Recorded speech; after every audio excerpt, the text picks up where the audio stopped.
하나님은 모세에게 애굽으로 돌아가면 바로왕 앞에서 이적을 다 행하고 이스라엘 민족은 하나님의 장자이니 그들을 놓아주고 하나님을 섬기게 하라고 말하라 하십니다. 그래도 바로는 놓기를 거절할 것인데 그러거든 하나님께서 그의 장자를 죽일 것이라고 말하라 하십니다.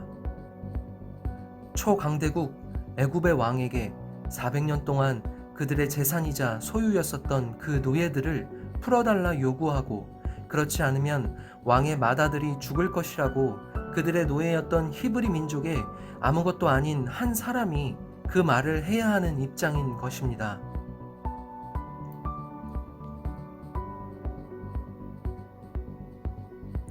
그런데 모세는 하나님의 명령을 받고 애굽으로 돌아가기 전 그의 장인 이드로에게 인사하면서 애굽에 있는 내 형제들의 안부를 확인하러 돌아가겠다 합니다.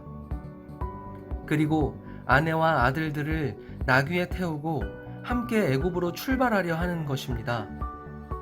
모세의 마음가짐이 얼마나 가벼운지 보이시나요? 이스라엘 민족을 당대 초강대국이었던 애굽의 노예에서 해방시키러 가는 사람이 형제의 안부를 확인하러 가겠다니요.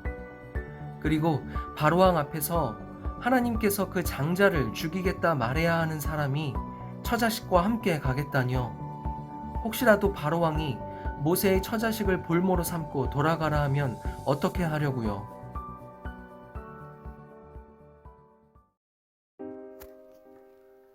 하나님께서 아브라함과 맺었던 창세기 15장의 언약을 이제야 이룰 때가 되어 모세에게 사정사정하여 부탁했건만 그는 이런 하나님의 간절한 심정과 마음을 너무도 가볍게 여겼던 것이었습니다. 그런 마음가짐으로 모세가 애굽에 돌아가 봤자 어차피 언약을 성취할 수 없으니 차라리 모세를 죽이고 모든 역사를 끝내고자 하셨던 것은 아닐까요? 성경에 기록되어 있는 표현은 아니지만 하나님의 언약을 성취하시기 위한 그간의 일들을 생각해 볼 때 충분히 그 심정을 알 수 있을 것입니다. 시포라의 기지로 다행히 목숨을 건진 모세는 이제 정말 하나님의 일을 하기 위해 애굽에 사로잡혀 있는 자기 민족에게로 향합니다. 이스라엘 민족은 애굽에서 400년간 노예로 살았습니다. 무려 400년 동안 말입니다. 우리나라도 일본의 식민지로 약 35년간 굴욕적인 지배를 당해왔고 아직도 그 일제시대의 잔재가 삶 곳곳에 남아있는 것을 생각해보면 400년은 정말 긴 기간이었을 것입니다. 아마도 그들은 철저히 노예 근성에 젖어 있었을 것입니다. 그런 와중에 하나님께서 그들을 그 지옥 같은 생활 가운데서 구원하여 빼내어 줄 것이란 약속은 아마도 그들에게 전설처럼 또 잡히지 않는 한 줄기 빛과 같은 희망처럼 전해 내려오는 이야기에 불과했을 것입니다. 그런 그들에게 모세가 찾아가게 된 것입니다. 거기서 모세는 자기 형 아론과 이스라엘 민족들을 대면하고 애굽의 바로왕에게 노예 해방을 요구합니다. 하나님께서 말씀하신 대로 바로왕은 쉽게 놓아주지 않습니다. 9가지 재앙으로 애굽을 치심해도 바로는 결코 그들을 놓아주지 않죠. 하나님이 바로의 마음을 완강하고 강팍하게 만드셨기 때문입니다. 하나님은 왜 바로의 마음을 굳이 이렇게 만드셔서 놓아주지 않게 하셨을까요? 그냥 그의 마음에 감화, 감동이나 두려움을 주어서 놓아주게 만들면 되지 않았을까요? 여러분, 애굽은 하나님의 아들인 이스라엘 민족을 무려 400년간이나 학대해온 나라입니다. 이 세상 어느 부모의 마음이 자기 자식을 학대한 상대방에 벌을 주고 싶어 하지 않을까요? 하나님은 무엇보다도 자기를 섬기는 민족을 아들처럼 아끼시는 분이신 것입니다. 이제 마지막 재앙 6월절이 있게 됩니다. 성경 역사 전체에서 또 지금까지도 이 6월절이 갖는 의미는 매우 중요합니다. 내용은 이렇습니다. 하나님께서 이스라엘 민족의 해방을 위한 마지막 재앙으로 애굽 땅의 모든 처음 난 것을 다 치시지만 어린 양을 잡아 그 피를 진문 좌우 설주와 인방에 바르고 그 밤에 그 고기를 불에 구워 무교병과 쓴 나물과 함께 먹되 아침까지 남김없이 먹고 허리띠를 띠고 신발을 신은 채로 손에 지팡이를 짚고 급히 먹으라 하셨습니다. 유월절이 끝나면 곧바로 애굽 땅을 나가야 하기 때문이었죠. 이스라엘 민족들은 재앙을 피하기 위해 순종했지만 애굽 사람들은 그렇지 않았습니다. 결국 애굽 땅의 모든 처음 난 것, 또 바로 왕의 장자까지 죽게 됩니다. 백성들을 데리고 애굽을 떠나도록 하라.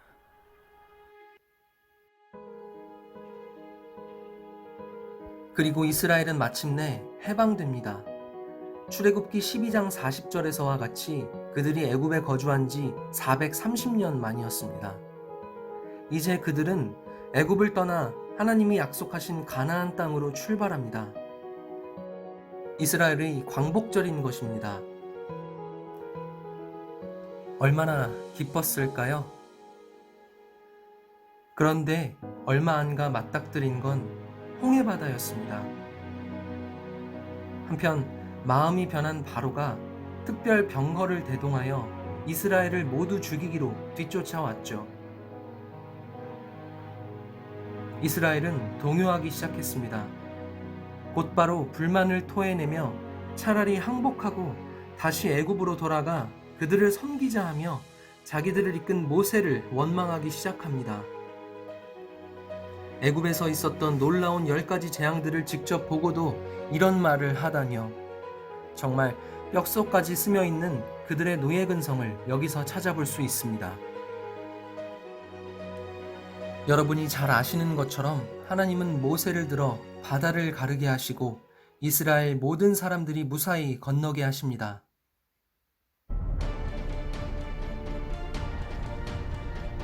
정말 놀라운 기적으로 말입니다.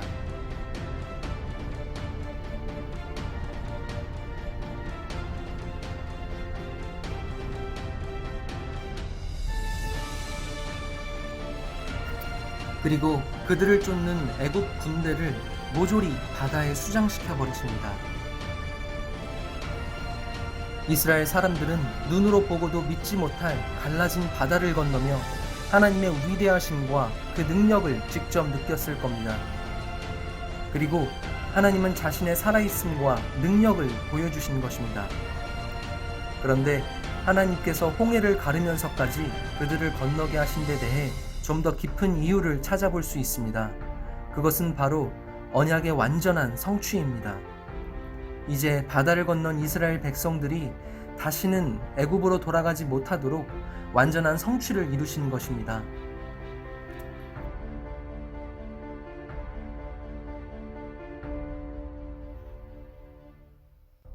창세기 15장의 언약 내용들을 다시 한번 살펴보면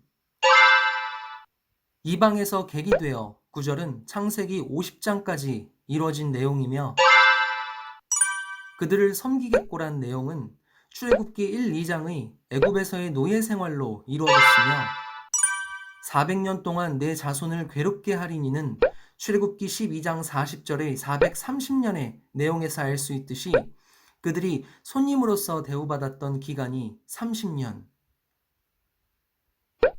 나머지 400년은 종으로서 살았던 기간이었습니다. 하나님께서 정확히 세신 연수였습니다. 또 그 섬기는 나라를 내가 징치할지면은 10가지 재앙, 즉 징벌로서 애굽을 다스린 부분이었습니다. 이 말씀을 이루시기 위해 하나님께서 바로의 마음을 일부러 강팍해 만드신 것이기도 합니다. 그 후에 내 자손이 큰 재물을 이끌고 나오리라 부분도 출애굽기 12장 36절 내용으로 이루어졌다는 것을 알 수 있습니다. 이 또한 하나님께서 언약을 이루시기 위해 애굽 사람들에게 은혜를 입히게 하시고 이스라엘 사람들이 구하는 대로 주게 하신 것이었습니다. 4대 만에 이 땅에 돌아오리니 이 내용은 야곱으로부터 그의 아들 레위, 고핫, 아므람, 모세까지 정확히 4대 만에 애굽을 나오게 하신 것이고, 이는 가나안의 후손, 즉 아모리족 속의 죄악이 아직 관영치 않았기 때문에 가나안 땅을 바로 멸망시키지 않으시고 기다리신 것이었습니다. 애굽이라는 범할 수 없는 나라 밑에서 안전하게 민족을 만드시고 한 사람을 통해 하나님의 능력으로 빼낸 이 사건은 6월절로 이스라엘의 절기가 됩니다. 야곱 이후 이들은 하나님을 어떻게 섬겨야 하는지도 몰랐고 섬기는 존재도 없었습니다. 다만 구전으로 전해 내려오는 약속에 대한 희망을 가진 것 뿐이었죠. 하나님은 그런 사람들에게 그 언약을 지키심으로 자신의 살아있음과 존재성을 나타내어 사람들로 하여금 믿을 수 있도록 하셨던 것입니다.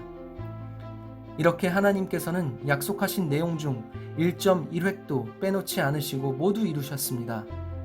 그 말씀하셨던 내용이 그대로 성취된 것이죠. 이제 하나님은 이들을 통해 도대체 무엇을 하려 하시는 것일까요? 하나님의 능력으로 애굽에서 해방된 그들의 이야기가 앞으로 어떻게 펼쳐지는지 리바이가 알려드리겠습니다.